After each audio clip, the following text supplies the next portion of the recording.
Hello, everyone. Welcome to Triple T Thursday. That stands for tips, tricks, tutorials. If you're into that sort of thing, then you're in the right place. Today, I am so happy to be back with y'all. I've missed you. We've been gone a couple weeks. I was doing the road trip thing and then I was doing some work stuff, and I can't wait to catch up with everybody and see how have you been? What have you been up to?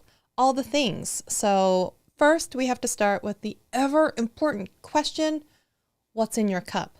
Let me know what's in your cup. Today, we're back to the basics. That is the Tazo Awake English Breakfast Tea, the honey, and yeah, that's what we got in here today. Pixelpia, hello, great to see you.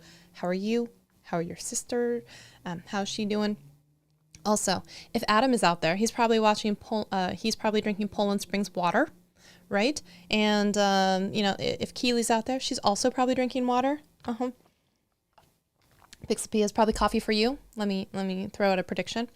All right, I'm so excited to be back and chat with y'all. I wanted to address something that has happened, that will continue to happen, that probably also happens for some of y'all. And that is dealing with imposter syndrome. Can I get a heck yeah if you know what that is? And if you don't, that's fine. We'll just go look it up, because me trying to explain it in my kerplunkety way is probably not the best way. So we'll just say the official definition. Here we go. Let's see. So the official definition is going to, why the window? Why? Here we go. Imposter syndrome is loosely defined as doubting your abilities and feeling like a fraud. It disproportionately affects high-achieving people who find it difficult to accept their accomplishments. Many question whether they are deserving of accolades. Ooh, God, ooh, yikes, that's harsh, but also very, very true. Okay, so what's interesting about this, it's interesting that Google even says high achieving people, because technically, is it the people who achieve the most that have the most imposter syndrome, or is that what drives them? Like, I would be curious to know, one, have you ever experienced imposter syndrome? And two, I believe strongly in my heart of hearts, I don't know why, and you can, don't at me, don't come for me, okay? I believe strongly that this disproportionately also affects women more so than men. Ooh, I said it. Don't get mad. Okay, that's what I believe. I believe what I believe. So we're going to talk about why that is, but let me know, have you experienced it? And I can tell you all the way back, well, as far as I can remember, I have been dealing with this, but let's talk about you for a second, okay? Chantel, great to see you. Hello. And let's see what it says. When my computer restarts, I will let you know how crazy life with sis has been. Oh no. Oh goodness. I'm not even sure what to say to that. Savage Scientist, great to see you. He says that I thought you were sipping on that Jack Daniels and Coke. Nope. Tea with honey. So I have not engaged in imposter syndrome on YouTube. Oh, interesting. So maybe then in other parts of your life, perhaps work. And so I have definitely, oh my goodness, what is this? Okay, so Chantel feels me, right? She says, oh yes, I definitely feel it. Pixelpia says, nope, I have too much self-confidence as it is. Self-confidence, I'm sure. And Dutch Can Jam, hey Dave, great to see you. Yes, hello. Great to have you here. All right. So what I think is interesting about this is when they threw in the high achieving people, because if you were to look from the outside into that window, you might be like, Shelly, what are you talking about? Or maybe not. Maybe you're one of my haters. This is sad, but thanks for being here. So what happens a lot of the time is you feel like you don't deserve a lot of good stuff that has happened to you, or it's downplayed in some way. And so it's also very not celebrated, some of the accomplishments. It's like that backsided compliment, when you're like, oh, I'm not sure how to feel about this, when someone's like, oh, you're really pretty if you blanked, right? If you lost the weight, if you put the makeup on, if you blah, blah, blah, the stuff, and you're like, wait, am I pretty and I would be more pretty? Or am I like only pretty if I, and then you shame spiral yourself down a whole thing, right? When really, if no one had said anything in the first place and you just been left alone, maybe you wouldn't have even had any of those thoughts. So I feel it's interesting when other people say something to you and it introduces new self-doubts, or you are thinking, oh my gosh, they see me as like this fraudulent thing, or they see me as I really am and not deserving of all this stuff, right? Which happens to many of us. And then, but if you look from the outside, you might think, oh, well, if you're not a hater, Shelly's got, you know, a lot of stuff going on in the going all right, looks good on paper column. And I'm here like, oh my gosh, everybody hates me, or like, not everybody hates me, but just, I'm not that successful. I'm not, you know. And so this really came to a pass. So one of the places that I was over this last week, I think you guys know, I went down and I worked with Roger Wakefield's team for a week. And I swear to goodness, I think one of the reasons that I delayed so long, because I was like, I don't know, y'all, I'm not an expert, and I don't know if I can go down there and talk about stuff, and I don't think I have a week's worth of content to talk with them about. And, you know, so I was already like, oh, I had, not trying to find excuses, but I was already like prepared to just be like, oh, you know, they're not really that serious. Or like, oh, maybe if I just say some ridiculous number for how much I want to get paid to go down there, then they'll be like, oh, that's too expensive, never mind. I'll be like, great, because I didn't want to go in the first place. You know what I'm saying? But okay, we're going to get into that. I see some comments flowing through, so let me see what y'all are saying. They're saying hellos. Oh, confidence. Yes. Hello. Savage Scientist Programming says, I always thought I would become the ghetto Bill Gates. Okay. But Master P took that name I didn't even know someone took that title. Oh, wow. I had no idea. Okay. And, oh yeah, I love the you would be awesome if, right? Isn't that just like you should have just not said anything. You just leave it. Like, you already stabbed me. You don't have to twist it. It sends you into a spiral. Oh, it never sends you into a spiral. That never sends me into a spiral. Oh, wait, are you saying that sarcastically? Like, of course it sends you into a spiral, or you just have the self-confidence that you don't spiral like I do? Because I spiral. Shame spiral. Yes. Okay. Adam's Exploits. I was assuming you were drinking Poland Springs water. Let me know if I'm wrong. Okay. And learn plumbing. Chantel says, oh my gosh, I had this yesterday. Somebody wanted my help and I threw out a ridiculous number and they said sold. And I was like, wait, what? Chantel, yes, you have to tell me about this. That's fantastic. Oh, props for you. Yes. Yes. Love it. Love to hear it. Oh, yeah. Okay. So back to, this is my live stream, so I'm going to be selfish. Back to me, not about you, Chantel, okay? It's not the Chantel show right now. It's the Shelly show. So I'm kidding. So it's so interesting because I had run out of excuses and run out of time, I guess, to go down there. And I was like, oh, it's so hot in Texas. And it was like 105, 110 degrees down there. But I even walked in the first day and people were like, oh, we're so excited that you're here. And I'm like, why? Did you hear something? And they're like, oh my gosh, good things. And I was like, oh no, now I have to live up to good things, whatever was said. And I'm like, in my head, I'm just like, I don't know if I can help y'all. I don't know if I have a week's worth of material. Oh gosh, no, oh no. You know, like the TikTok sound where you're like, oh no. That was me straight up in my head. I was like, oh no, I'm just trying to sneak in here and be real quiet. And they're like, oh, we've been waiting for you. And I'm like, oh, fudge. Okay, cool. Thank you for waiting for me. So we're down there. And what's interesting about this is no lie, y'all, I would text or call my husband at the end of the day and I'd be like, I survived day one. And what's interesting about this is threw me backwards in time to when I was going through the coding boot camp that I joined. And Shame spiral. Let's rewind the clock 6 years on this. It's a very highly competitive program. You have to do all these different things to apply and get in. And I was told, and it's like a single digit acceptance rate. Like, it's a big deal to get into this school. And I was told that I actually didn't get in. I got on the waiting list. I was on the waiting list. Okay. And I was like, oh, good. Because, unless some person gets pregnant, there's no reason that someone accepted into this program wouldn't go. Okay.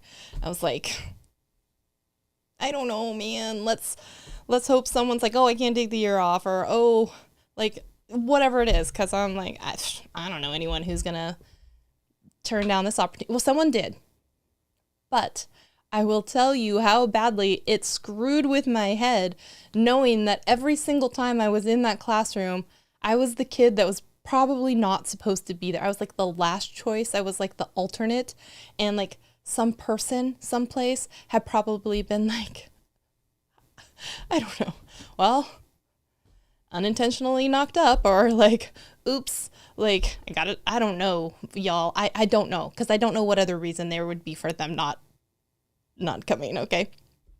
And so I went through the program, and as I was going through the program, I almost thought that I was just going to wash out like a flunky. I was just like, they were going so fast, and they were talking about how like you didn't have to have a ton of coding experience, which I didn't. I had one class of HTML, CSS in college. I had very minimal. My coding skills were relegated to something like, remember in the MySpace days when you were trying to like encode into HTML like your favorite song? So a song would play when someone would come to your profile, and maybe you had like a skin that was on there. Like, that was the extent of my coding skills, okay? We're not talking much. And here I was now in this full-blown program, which is supposed to train you to be a web developer at the end of technically 6 months, because then you go off and do this internship for 5 months. And so I remember being like, oh, I'm so out of my depth here. I was not even supposed to be here, and I can see why, because I am flunking out. I am like the worst in the class. I would have like the worst questions, or like my homework would be late, or like I would be like, I don't understand what we're doing. And people would be like, this was review. And I'm like, well, that's great for you, Susie. My disdain for Susie extended all the way back to my boot camp days. Okay. And I remember at one point I started posting like a meme at the end of the week, and it was the only thing that was keeping me going some weeks. I was like, I got to make it to Friday, because I already found the perfect meme for this week, y'all. Like, I got to make it to the one where there would be different things where it'd be like, oh, found a problem, oh, that's not a problem, that's a feature. And they would be like, oh, well, I fixed it. And they're like 50 other problems. And you're like, but it's progress. Like, stupid like memes like that. Or it's like, I had one I remember I was so excited to post, because y'all know how much I love Lord of the Rings. And it was, the scene where Boromir is talking like, one does simply not walk into, Mordor and blah, blah, blah. So he has that scene, but it's like, one does simply not call something in JavaScript. And I thought it was the funniest. I was like, oh, I got to get through Friday so I can post this meme. I got to get through Friday so I can post this meme. I am a loser, y'all. So this happened. And this then sent me in this shame spiral of being the last in the class and all this different stuff. But I literally called him at the end of the first day. I'm like, I made it through day one. And I was like, where's my funny meme? And I'm like, only so many people actually understand this. But like, ooh. Anyways.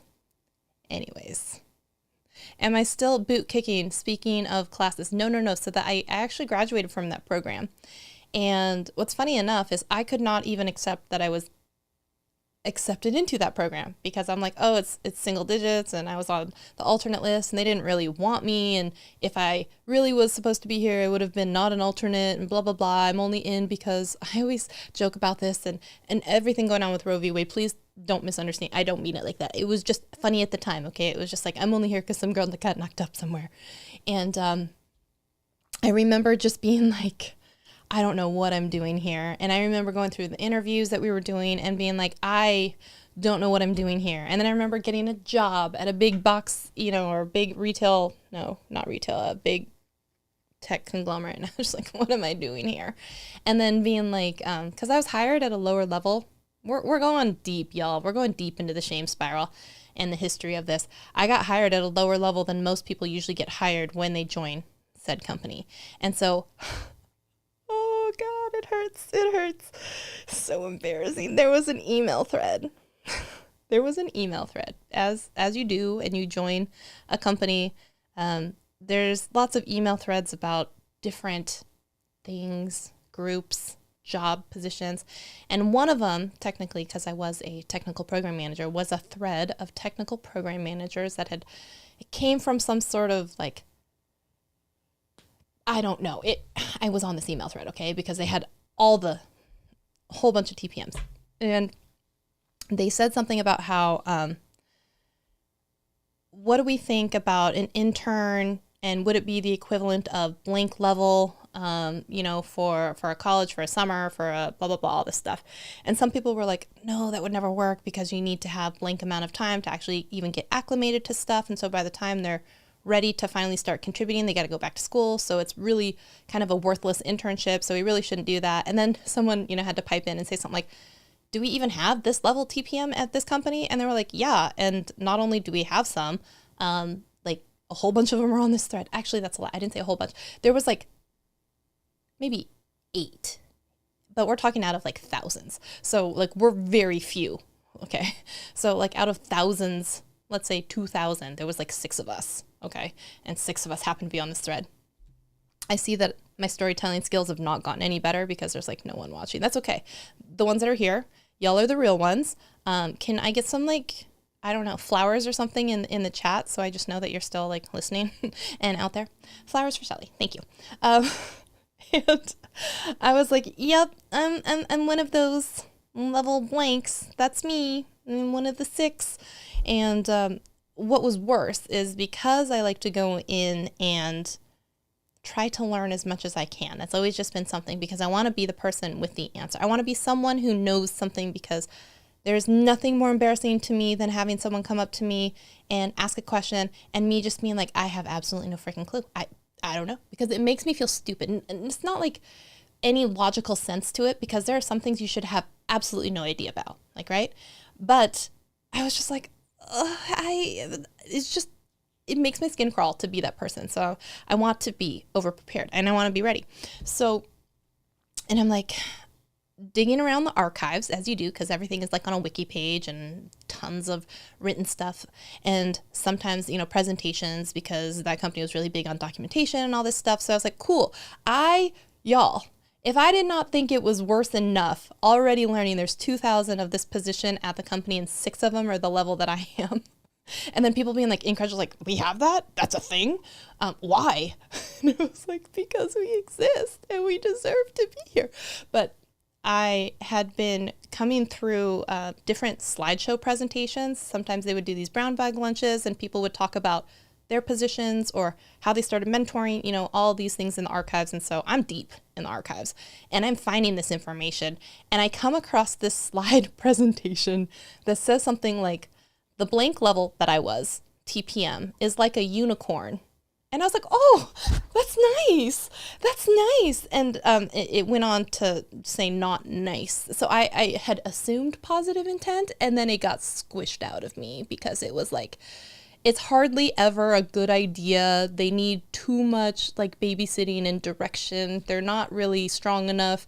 It's usually this position that's more of a up or out, what do we really do with them type of thing. And I was like, I'm reading this about myself and it hurts. So I remember being like, hey, I don't mind being this level and being in this thread. And I don't mind being a voice of help or question. If you have questions about why we exist or why we deserve to exist in this world.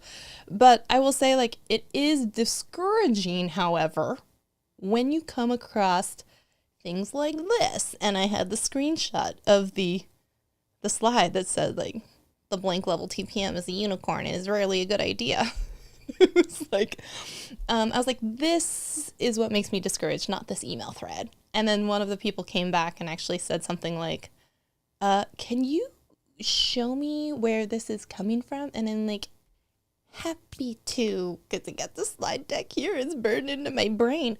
So, and he's like, that's weird, but the good thing that actually came from it, he's like, I don't believe that. And he actually ended up being like 4 levels above where I was. It was kind of a big deal. So he actually took a kind of a guided interest, and then he invited me to coffee. A lot of coffee meetups happen there just to chat. And so he invited me to a coffee meetup, and we just kind of like chatted and different stuff like that. And we had a laugh. He had a laugh about it. I had a cry inside about it. And it was just nice, though, to hear someone be like, this is stupid, and anyone who actually really believes this is stupid too. And I was like, thank you. Because if you're a level, whatever, then you're not there by accident. And I remember actually going through and telling him, like, that slide, though, was enough to make me not want to continue working here. And he's like, why? And I'm like, because I was like, I already feel bad enough coming into this company through a non-traditional, non-tech background type of way. As in, like, the only reason I got hired is because of the association with the school that I did, or, because you're trying to hit, like, a quota for Asian and female, and you get a 2-for-1 with me, like, woo. And he's like, no. And, even then, in trying to get into the position, there were allies in my corner trying to be like, no, you're great. You don't suck. You're not, you deserve to be here. And I'm like, yeah. And then when you see something, when there's already so few of you, that says like, it's never a good idea. And that he was very kind to me. And ironically enough, he had a YouTube channel that he was just starting, and I was able to give him some advice on that. So how the turntables have happened. But it was just an interesting thing that happened when I was already beating myself up about, like, I shouldn't even been in this school. And then it was, I shouldn't even have this job. And then when I got promoted, and then it was like, okay, well, at least I'm not one of the 6. Now I'm in this group that has like thousands. But even then it was like, oh my gosh, you guys, the shame spiral continues for years and years and years. And so what I'm trying to say, long story long, is it hasn't gone away. It has just graduated into new levels of crippling anxiety for myself. And I feel like if I don't share this with other people, there are other people out there who just won't share it at all. And that anxiety keeps them from doing things. Trust me, I would rather not do things. And sometimes I don't want to be the person who does things. But not only does it have to happen, more people have to do the things and do the difficult things, but they have to talk about the difficult things. And, if I don't have the conversation about how I don't feel worthy or good enough or how I shouldn't be here, then I don't have the support of the person who's, got years and years of experience being like, oh, those people are stupid dickheads. Don't listen to them. I'm like, thank you. Thank you. That's right. He said, you guys are stupid. So there was that. But anyways, long story long, I called the first day and I was like, I survived the first day. Flashback to coding school when I was just trying to get through the week to get to the memes. But at the end of the week, I also then was like, wow, none of them were throwing things. None of them were angry. They were all appreciative. They were all excited. They all had a clear idea of what they should be doing in the following weeks. They all seemed very thankful that I was there. They all said they learned a lot and had a lot of good takeaways. And we still had stuff we didn't even get to cover. And that to me blows my mind, coming from, I was afraid to go on this trip in the first place, thinking I wouldn't even have enough to talk to them about. And why do we do this to ourselves where we make everything so much worse, usually in our heads, than the actual execution of it? So similarly, you guys remember I had that entire story about how the company that I used to work for contacted me and then said they wanted some help with email sequencing type stuff. And I spent 3 days torturing myself about how I wasn't going to nail it. I didn't do a good job. It was going to be bad once they did get it, until I finally buckled down and I did the work and I sent it off. And then they were like, this is great. Thank you. And I was like, what? Why? Why do we keep continuing to do this to ourselves? Or maybe you're not, but I am. So why do I keep continuing to do this to myself? Not that I expect you to answer that, but I am just sharing this with you because if anyone comes to this YouTube channel and is like, she's got it all figured out and, all this stuff, I am not an expert, anything. And I think it's sometimes difficult when we label ourselves as experts, or we expect people to see us as experts. And one thing that was funny, though, I did tell them, I was like, they tried to ask me something about why I do something on my channel. I was like, no. Do as I say, not as I do. I make all the mistakes on this channel, so you don't have to do them and execute. I can tell you about all the things not to do. I just can't do the things. I can't do the things. It's a special gift, right? Just like I can help anyone else make money but myself. Special gift.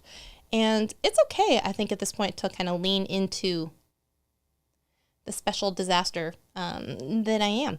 And I'm growing more accustomed / accepting of it, which is progress and growth, because before there'd be a lot of times I would be like, I don't want to talk about this because I don't know about it. And now I can just say, I don't have to be the expert in it. I can say, I'm learning about this. This is what I have heard so far. This is my opinion about what I've learned so far. Maybe even this is the stuff I've tried, and here are some like examples, but I don't have to have all the answers. And for someone who spent so much of their life / career / whatever always trying to be the right person with the answers, it's a real mind twist to try and get around the fact that sometimes you're not going to know the answers, and that's okay. It still like actually hurts a little to be like, I don't have answers and it's okay. You know, they're not coming for you with like sticks, and you know, like they're not going to vote you off the island, or you know, if they are, if the people who, if you get it wrong one time and they hate you for it, then those aren't your people, right? Like, I can't be all these things to everyone, and you know, no one can be perfect. No one can have all the answers. No one can, you know, I don't know. And I'm trying to learn that that's okay. Does that make sense to anybody? If that makes sense to anybody, can we get like, I don't know, a thumbs up, or yeah, thumbs up on this video, and, you know, in the stream, let me know. And what examples you have of imposter syndrome, please let me know. All right. So yeah, Adam's exploits has unicorns. Y'all, when I tell you, when I read that slide, and at first I was like, oh, they're unicorns. No, they crushed my dreams real quick, y'all, real quick. And I was already like, I don't think we're supposed to be here. I don't think this is right. And that really kind of affirmed that, that kind of feeling. Like, these people exist? And I'm like, yes, we exist. Pixelpia says, maybe this is why I don't feel imposter syndrome. I love when there is something I don't know, and that means there's something I can learn. And Chantel says, no matter how kind others are, unless we are kind to ourselves, then the evil voice of doom in your head is loud. Oh my gosh, that's such a yes. How do I put that on this? Yes. Oh no, why is it so big? Oh, dang it. No, wait, let me put it on. I can fix it. There it is. That's a good one. Yeah, screenshot that. So, yes, the tech industry has oh my gosh, that could be a whole live stream in itself, right? All the weird tech issues. Yep, so many. All right, Dusky Jam says, my thought is that it's human nature to feel that way. We all have levels of knowledge in something on some topic, but we see others that know just a little bit more, and we get into our heads, and yep. Okay, so that is so right on. And where this is coming with a YouTube channel, I see so many people who have so much knowledge, who have so many things to say, but they stop themselves sometimes from creating a video, creating a YouTube channel, creating a series, creating a podcast, writing a blog post, because they feel like, well, who am I? I'm not an expert, because there's some special designation that has to happen for you to make a video or have an opinion online, it seems like. So I'm coming back to, we have to be a little bit uncomfortable and comfortable at the same time. So we have to know that it's uncomfortable. I mean, we know, we physically feel it. We don't want to do it because we fear what other people think of us. We fear the repercussions of being called out for being wrong, you know. And what's interesting is we're allowed to change our minds. We're allowed to learn new things and then have opinions that change, right? But I think a lot of people don't want to be wrong online, so they just don't say or create or do things online. Give a thumbs up if that resonates with anybody, because it's almost seen like if you can't be definitive about some opinion or something like that, then it's not worth making a video. If you can't have a strong opinion, if you can't back up your resolute feeling, then it's almost like, well, then I shouldn't make it. I shouldn't make it, right? Because I'm afraid that someone who feels resolute in the opposition or then is going to come after me is going to say something and it therefore makes me a bad person, or I don't want to be subject or ridiculed on something I wasn't even 100% feeling in the first place. And that's where I think a lot of us shortchange ourselves in not creating the content that we want to, because we also believe we have to know it all and then speak from experience and the absolute, instead of thinking maybe we're just one step ahead of the person who has that question right now. Maybe we have tried it. Maybe we've tested something. Maybe we have an opinion because someone has tried it, right? And I think sometimes we have to change the designation and the viewpoint and lens and vocabulary that we use. And it's okay for us to not be experts and be like, I'm learning this thing. This is what I've discovered. I'm trying this thing. What do you guys think? I have questions about this, and so I'm going to try it. But then if you have a better suggestion or something and we should tweak it, then we should try that, you know? And I feel like some people would make more content if they had permission not to be an expert. Okay. If you don't have to be the expert, if you're just sharing your experiences that you're trying, if you're just sharing the step that you did to the person who is one step behind you, who's trying to also do that thing and hasn't tried the thing yet, then I think a lot of us would be a lot better off. What do you think about that? Do you agree, disagree? Let me know. Mr. Camera Junkie, great to see you. Luis, he said, teaching is just like holding the door open for someone.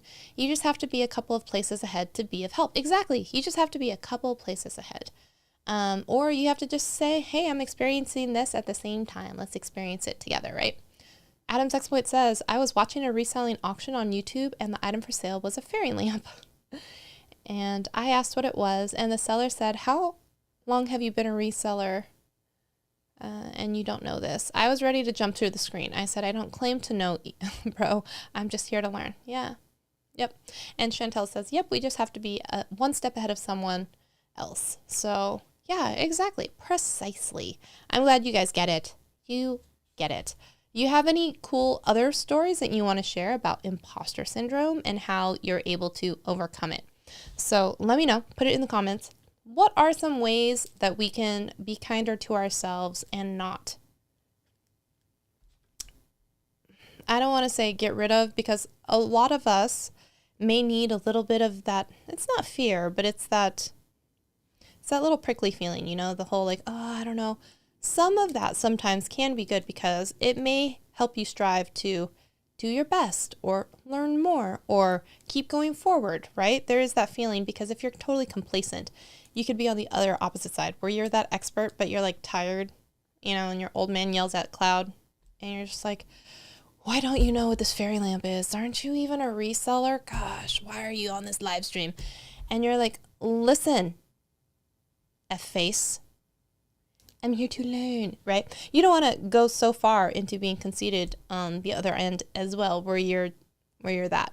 So sometimes it's good to still feel like, oh, I still have to learn, I still have to grow. But to be so unkind to ourselves where we would limit the things that we would put out into the world, how do we get over that? So one of the first things that I would say as a mind mapping exercise, no one, it seems, is usually ever crueler to you than yourself. Can I get an amen with that? I will say that, like, all the mean things that I've probably said to myself or even gotten as a comment on YouTube videos, like, they're pretty pale in comparison to the things that we end up saying to ourselves.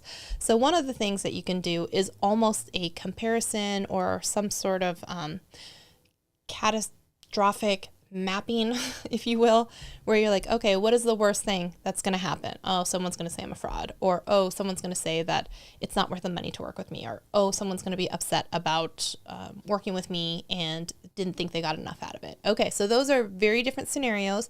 And so if you were to find yourself in any of them,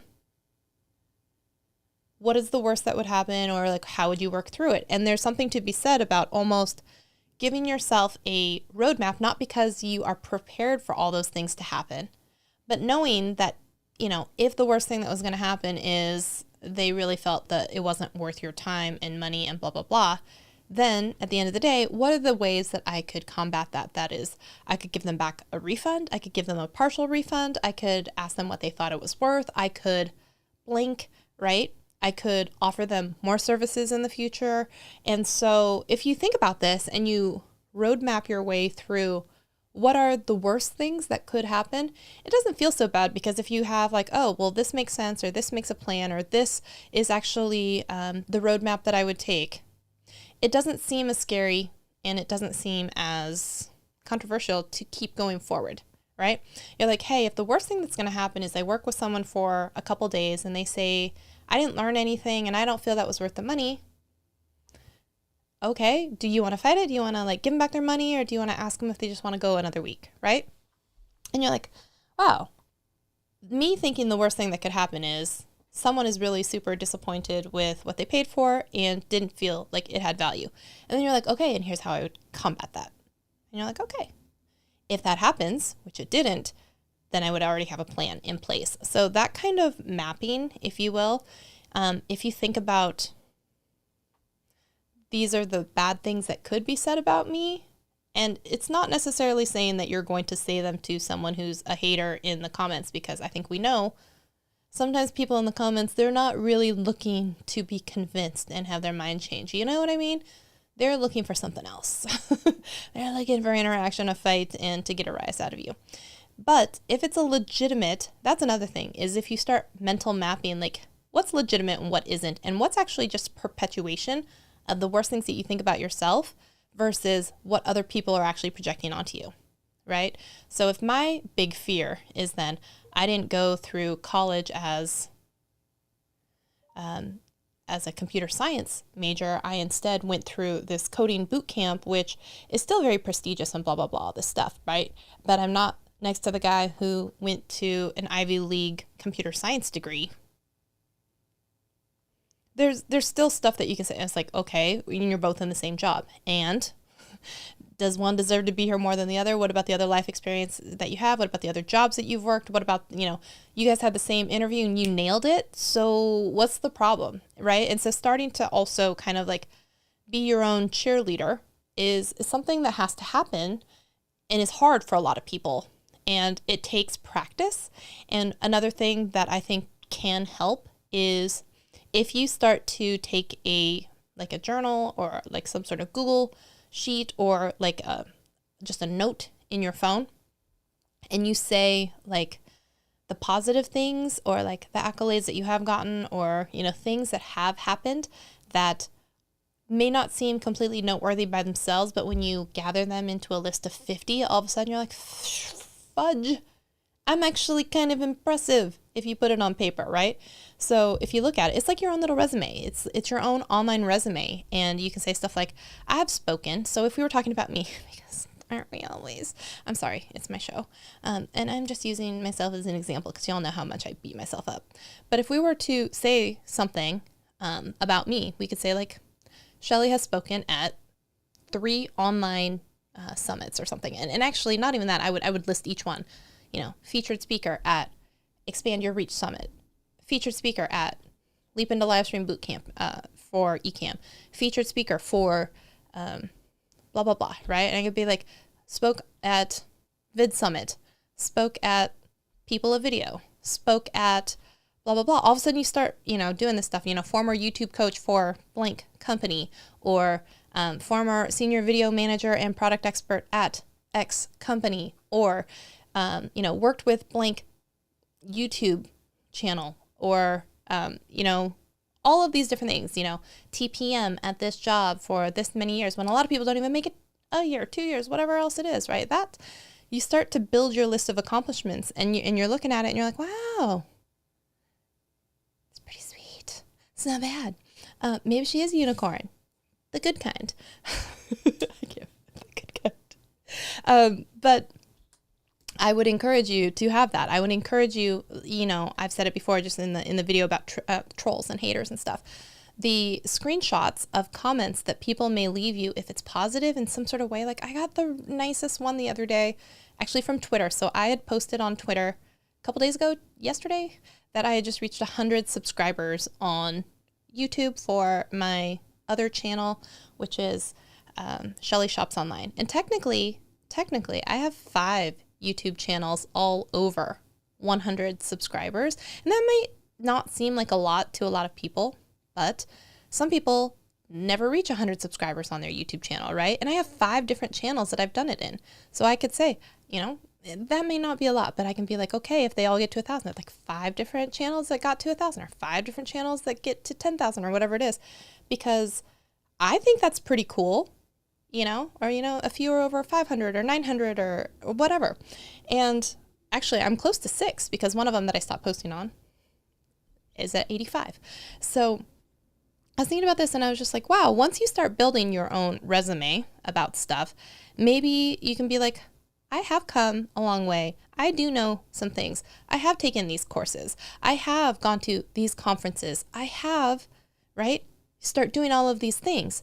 And I would encourage you to do the same, but also to have that folder that you can come back to of these positive comments. So the comment actually that came in was, I really like this idea of this new YouTube channel. I'm really excited that you shared that because it sparked an idea in me that I might actually recommend to someone else that I work with, and just know that you're making a difference in the world. I was like, excuse me? I don't even have feelings, and that one almost got me kind of having feelings, okay? So just that moment, though, alone, and let me just encourage you. If you see someone out there who does something that you like, that you appreciate, that you are inspired by, let them know. Trust me, there's nothing bad that's probably going to come of that. And they may be having the shittiest day ever, and that may just completely brighten up their day. Just saying. So if you see it, just like at the airport, if you see something, say something. Okay? If you see something, say something in a positive way. If you don't like something, you don't have to say anything. You can just you can just scroll on. I think it's interesting how much people want to shit on other creators or people that they watch and about things that they don't have to. There's no skin in the game for. This person I've seen it. It's so interesting. This person got a sponsored video and, how dare you sell out? I'm like, excuse you? Shouldn't you be like excited for them? And like, all you have to do is hit the L button and fast forward a couple times. It's not that big a deal, but go get your money. Congratulations. I'm all for it. I'm like, hell yeah. Good job. Good on you. Right? Great. But I don't understand where the audience then gets so upset and up in their feelings about, how dare you sell out? Oh, you mean to this company that I've been loving their stuff for like years? Whatever. Oh, I'm sorry. Did you think that the equipment that I used is free? Did you think that I shouldn't make money? And I saw someone else on Twitter the other day, and I'm sorry, I'm going on a Shelly tirade now, is about how how dare creators try and make money from this thing that should be a passion? And I'm like, I'm sorry. You don't go to your work and then be like, you don't have to pay me today. It's my passion. You got bills. You got, responsibilities. And they don't actually get paid just from you being like, have you seen this exposure? No. Right? Because also exposure doesn't pay bills. Money pays bills. That's weird. And so I'm all for people trying to find and get their money. Side note on that. Rant over.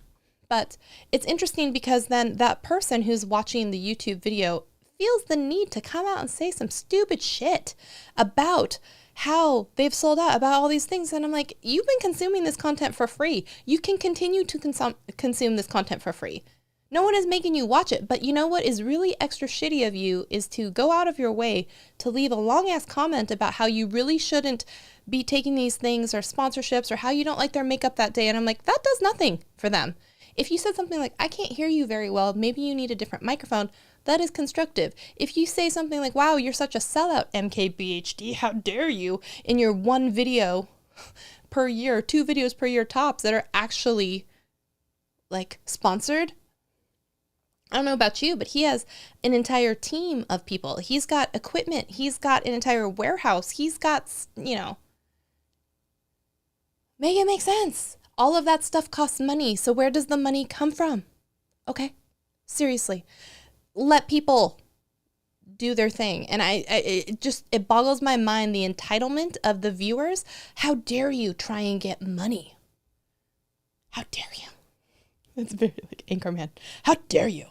And I just don't understand it, because I'm like, you watch Netflix and there's an ad in it. You watch Hulu and then you pay extra so that you don't have to watch the same 3 commercials every 10 minutes. You forgot that television used to be for a 30-minute show. That's why they're all 21 minutes, is because they knew how much time they had allotted for commercials. So what is your problem? What you don't go to work for free. You get paid. This is their work. Let them get paid. So I don't get it. But the people who go out of their way to leave those comments about how they've either sold out or how dare they, blah, blah, blah. And I'm like, okay, well, if you want to do nothing but watch my videos and buy my merch and do the things so that I can equal what this sponsor paid me or what the AdSense is supposed to be, great. But until then, you're getting X videos a week, a month, whatever from me for free. So Susie, sit yourself down and just listen to my 30-second thing about HelloFresh, because wow, it's great and they're paying me so that I can keep continuing to make money and not have to go back to a job, so then I can come back and be like, oh, I didn't have enough time to make videos because, I had to get another job because this wasn't paying enough. Because that's how that works. So shut your trap. Just let people keep on going with their lives. And if you can't be there and support them, you sure as shit can just shut your keyboard down and not have to say stuff to them when they're just trying to live their life. They're just living their best life. Just let them. Just let them. How is it affecting you in any way at all? It's not. It's not. So, yeah, I guess there's my Shelly rant there. Just let people have their money. Okay? So, you should have a folder. Susie is a real piece of work, right? Susie, man.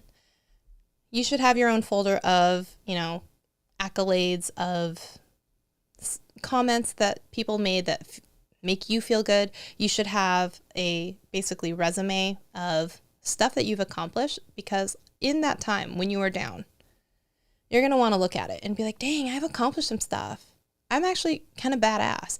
And you may even want to do something quarterly where you write yourself a letter, whether it's in Google Docs, or you email it to yourself, blah, blah, blah, all this stuff.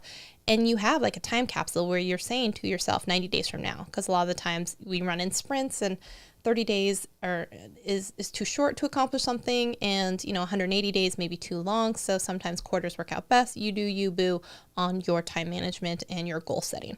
So for some people will do a 90-day letter to themselves and just be like, you write to yourself and be like, I'm so proud of you for accomplishing X.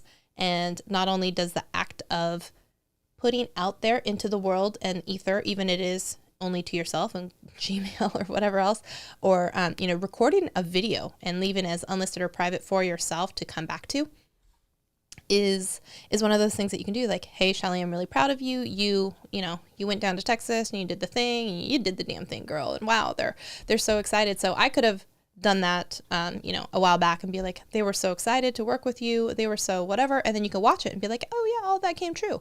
Or you can be like, hey, I didn't accomplish everything that I wanted to, but I took a lot of steps in the right direction. And here's how I go about that and keep going.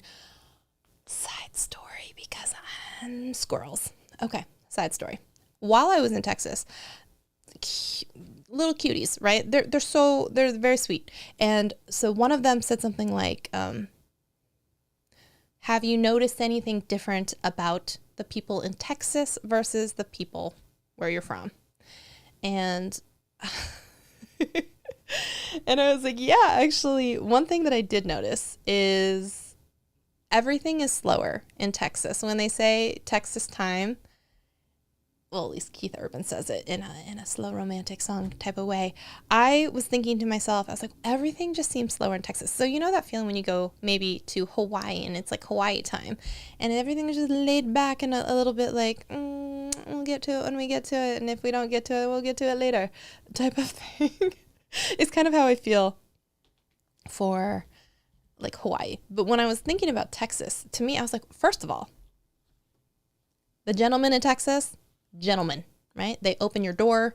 They call you ma'am, which isn't like insulting in a way that like the 16-year-old bagging groceries is like, do you want plastic or paper, ma'am? Not that. No. But like, ma'am, like, you know what I'm saying? So I was like, the gentlemen are gentlemen. And for everything else, like everything's just a lot slower, just slower. People talk slower. They think slower. I would say they drive slower, but like with a few exceptions, everything is just slower. And they were like, yeah, we noticed you talk really fast. And I was like, I don't know if I do, but I was like, maybe I do. But a couple of reasons behind that. One, most of the time, as long as you can word vomit out what you need to, then usually someone isn't going to interrupt you and you can just like get out your entire thought and then just be done with it, because I want to give people the information as quickly as possible. And then I want to be quiet because I don't want to have to keep talking to people because I really don't like people that much. Just saying. And as I was going through it, I was just like, oh, really? And they're like, yeah, you talk so fast. And I was like, okay. And I was like, is it that I talk fast, or is it that y'all listen slow, or you just process slow, or you just talk slow? But I thought it was a cute little difference. And when I was talking to them about it, and they were like, yeah, it's really fast. And I was like, oh, interesting. And I feel that way sometimes when I watch certain people on YouTube. I know they edit for brevity and they edit for a quick pace. I do feel like sometimes when I was talking to some people in Texas, not just these people, but I would want to be like, is there a way to like 1.5 speed you? Because as y'all know, I usually do 1.5 to 2 speed on everything I listen to. So I'm ready for that, for in my listening ears for that. But I don't think I speak that quickly. But if y'all think I do, you also can let me know. I will say I was recording the podcast today with Dane and Gwen. We're now doing it as like an audio podcast, and we're a few weeks like ahead. So right now we're not live streaming them. And anyways, you didn't ask, but here I am with a microphone, and I'm going to tell you, I was saying one of my tricks sometimes because I am editing and I want to get the videos out faster. I'm not one who's trying to make them as long as possible all the time. I will go in very frequently, especially if I'm trying to make it short, and I will do 1.1 speed on the talking, because you can do up to that 1.15 and before it starts sounding like a little funny with your voice. So I do that frequently. And I have had videos in the past where I've had so many comments about how quickly I speak, where I'm not even speeding up the footage, that I had to create a canned response about, yeah, that's just how I talk. You know, I can't fix it. You can change the speed if you want to, but sorry, not sorry. And that's just a story for another day. New Jersey to Florida was an experience, says Pixelpia. Adam's Exploit says, I'm from the Northeast. Cabs, we talk fast. And whenever I was out of the country, they'd say, are you from New York? And then Chantel says, oh my gosh, yes, there are people that I wish I could just 1.15. Yeah. Yup. Yeah, totally. There are people that I wish I could just be, can we? Oh my gosh, I've said that to my husband before, where I'd be like, he's like, you're interrupting me. And I'm like, you take forever to get out a sentence. I think I know what you're going to say. So I just want to get to the next. And he's like, no, let me talk. And do you remember the episode of Friends where Ross and Russ are trying to have a conversation with each other? And Russ is the guy that looks like Ross, and they're both doctors. One's a paleontologist and one is like the one who like periodontist. And they were talking to each other, and he's like, oh my God, it takes him like a year to get out a sentence. And it was really funny, like watching them do that scene, because that's how I feel sometimes when I'm just like, can we just, and I do that to my husband sometimes, and I'm like, can we just, and he hates it. Can we just, all right. So make a video to yourself, map out what could be the catastrophic ends of that, and then actually not doomsday it, but give yourself some roadmaps of the things that you would say or do, or be able to have these questions if they did happen, right? You also have to look at the source, and is it the the source of truth, or is it just someone being a shitty person and having a bad day and taking it out on you? Right? Because we've been there. Sometimes when it's not constructive, when it's not helpful, when it's just like attacking in a personal way and it has nothing to do with the content at hand, if it has nothing to do with the subject matter at hand, if it has nothing to do with your style, presentation, whatever, and it's just something else, you have to realize, where is that coming from? Is it constructive? Is it feedback you actually want to work on? If it's not something that you want to change, then don't, because there are certain parts about yourself you don't want to change. Being kind to yourself, giving yourself your own online resume, snapshotting all of the positive things, talking to friends, family, or supportive people can also be helpful. Like, what do you think about this? Or I'm thinking this. And sometimes, it's good to get a village, because it takes a village. Sometimes too many cooks, though, will ruin a whole restaurant. So keep that circle maybe small, and to people that you actually know, like, trust, and actually want their opinions, or you value their opinions. And then also realize that just because someone gives you an opinion, it doesn't necessarily mean that you have to take action on it. But the hardest part is then learning to be kinder to yourself, because like I said, most of it stems from internalized fear / not feeling good enough. And it's tough, because you're like, how do you say to yourself, like, I deserve these accolades, or I deserve to be paid for this knowledge, or I really do have the experience that would be required for this. And when I said earlier that I feel like this disproportionately affects some women as well, is because we've all seen the statistics where it says something like, if a girl has 50% of the pre-qualifications or prerequisites for some sort of job, then they'll be like, oh, I'm not qualified, I can't do this. And if a guy, sorry to all the dudes out there, if a guy sees that he has 50% of it, he's like, oh my gosh, I'm overqualified, I should go for a level up, or there's no question that I wouldn't apply for this thing, right? And there's also then this built-in misogyny that works, where if you are going to go in for position, you don't negotiate for position or salary, because we're meant to be non-confrontational, and we don't want to be the person who is so, like, we offered her a job, but she was being so bitchy and about, the terms, or blah, blah, blah, all this stuff. And she wanted all this extras, when it's really just negotiations a lot of the time. And I feel like that is one thing I was able to divorce myself from fairly quickly when I was back in the coding boot camp. And because I think I told you, I would help frequently either write counter offer letters for the girls that were going through the program, and they were going back and forth with some of these employers, and they'd be like, I don't know, like, is this a good salary? And I'd be like, oh, what's the number that you want? And what are the benefits that you want? And because a lot of people are changing careers, and so they're going from, managing a pizza shop or, something else into like this job that's paying, let's say probably 6 figures or something like that. And you're like, oh my gosh, anything is like such a huge jump up, but is it market rate competitive? Is it all of this stuff? Should I be asking for more? Oh, it seems selfish to ask for more, because a lot of the time too, I feel like women will also do the thing where, as long as they have a lot of the basic needs met, they don't want to be seen as difficult, so they don't ask for the extras. And sometimes it feels like men have no problem asking for the extras. Can I get if you're with me on that one, I've lost everyone. There's only 5 people left. It's okay. But that would frequently happen. And so I was actually the one being like, I don't understand. Well, and maybe I was so distanced from it because it's not my job offer letter. It's not the company that I want to work for. It's just, here's what I want.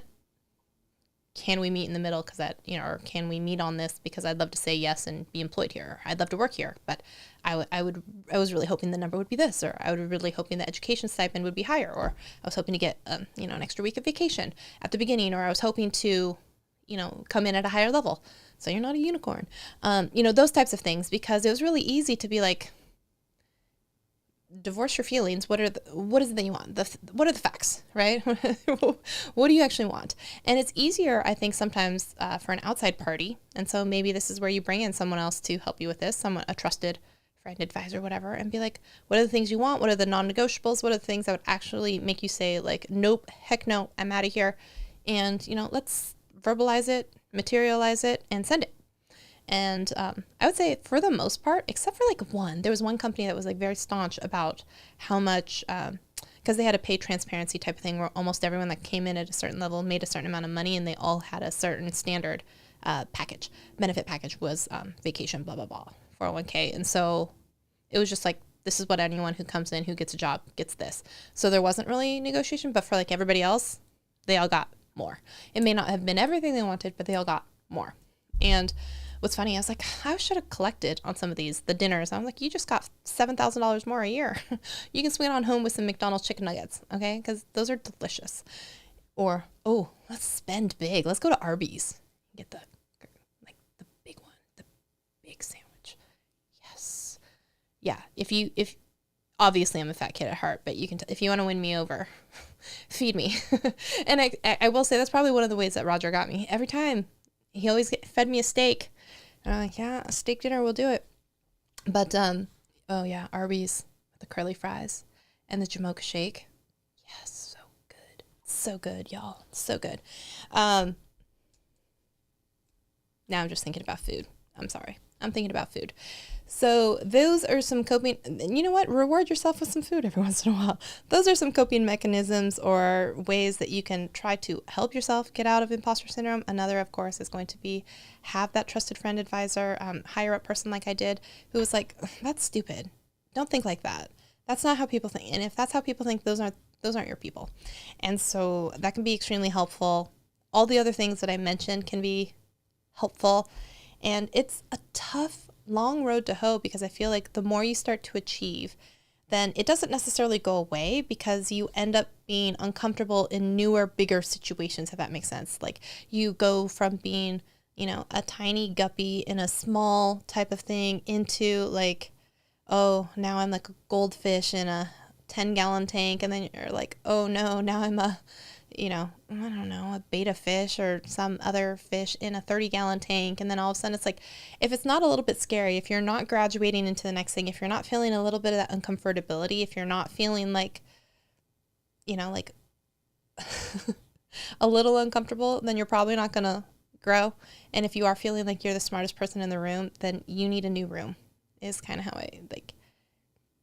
you need a new room. Because most of the time, if you find yourself the smartest person in, let's say, the room, and people are coming to you with all of these, what can I learn? What can I glean? What could blah, blah, blah from you? And you've leveled up and then you've hit your ceiling. You have to find a new room to find other people who are, scaling, who are growing, who are whatever. And then you continue to feel like an imposter because you're like, I shouldn't be in this room. Right? I shouldn't be in this room. I should go back to the other room I was in. But the other room is actually just where people and the suckers are going to try and suck you dry of information. Those are the people who are always like, let me pick your brain. And so you eventually have to be at a point where you're like, you can pick my brain after you pick a payment method, right? And then you have to get into a new room where it's like, I don't just, it's not small potatoes. Now it's like the twice baked potato, you know what I'm saying? And then it's not the twice baked potato, but it's like the steak. And then it's not, you know what I'm saying? And then it's the Wagyu. Oh, it's so good with butter. Again, I'm really hungry right now. Maybe I'm going to have to go eat. But I hope in some way you guys get to hear about me having nervous mental breakdowns almost all the time in most situations. Makes you feel better. Wow, that's really rude. How dare you? I'm so glad that my whole life is my life being a disaster is entertainment for you. But in reality, I hope that y'all learned something. If you learned something, can I get a thumbs up? Please let me know. I am very glad to be back. By the way, if I didn't tell you all, let me tell you something here. Oh yeah, let me put this on here real quick. Where is it? For any of my channel members out there, we need to do our live stream, and we will do that as the members only one. Also, I had uploaded a bunch of videos from VidFest and different stuff like that. So I did put in a community post for y'all the playlist that has all of the members only videos, which there are 17 apparently. There are 17 members only videos that you can watch, including a whole bunch of talks from VidFest. And you can still see the old ones, remember, like email list creation and all that stuff. So go check those out. they're available for you. We'll do our members only live stream soonish, and we'll do that. All right. Okay. If you guys are good, I'm so glad to be back. And if you have video ideas that you really want to see covered, please leave them as a comment either on this video or on that community post, or in the Discord. I think I asked in Discord too, because I do want to do more than just the live streams per week. I actually want to put out real video on demands. That was one of the things when I was down in Texas. We were coming up with this entire content strategy and these different pillars and the different ways that you could do it. I'm like, gosh, dang it. Wow, you really suck at life. See, that's that negative self-talk. You got to be nicer to yourself and be like, wow, I can't wait until I do this for my own channel and then actually start to execute the ideas. Wow, see that? See that? I'm trying to flip it. Because it is a habit that you have to change and really, really change. Instead of like, girl, you're so stupid. You have to be like, wow, isn't that exciting that you have the opportunity to learn? Can't wait until you learn this until you grow. Wow, imagine what's going to happen once you execute blank. Okay. So I'm trying to be nicer to myself. I'm encouraging you to be nicer and kinder to yourself. And if you need some extra encouragement, I will try and help you be reminded that you need to be nicer to yourself. Okay. All right. So I will see you all in a video at least next Thursday, but let me know if there's other videos that you want to see and I will try to make them. Thank you so much for hanging out with me. I'm so glad to be back. I've missed you all and I will see you all in a video very soon. Bye everyone.